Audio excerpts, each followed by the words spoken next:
Good morning. Good morning. Good morning. आजकाल आईवडील फार प्रोग्रेसिव्ह झालेत. लग्नाच्या आधी सासरी राहण्याची परवानगी.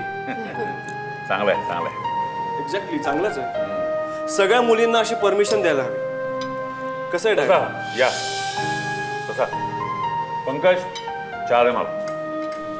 मुळात लग्न व्यवस्था टिकवायची असेल ना तर असा नियमच करायला हवा. किमान 6 महिने तरी एकत्र राहायला हवं. मानसिक शारीरिक जुळते का ना ते पाहिलं नको. बस हे तुझे सामाजिक प्रयोग तुझ्या जवळच ठेव. कळलं ना?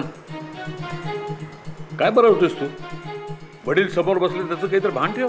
तमा बाळग त्याची. चहा आण रे लवकर. हा काय आला ना सर. डॅड, मी फक्त माझा विचार मांडतो. ते विचार नंतर मांडले चालतील. मला जरा शांतपणे ब्रेकफास्ट करू दे. Okay, fine. पूर्ण एपिसोड पाहण्यासाठी आत्ताच डाउनलोड करा अल्ट्रा झकास मराठी OTT ॲप.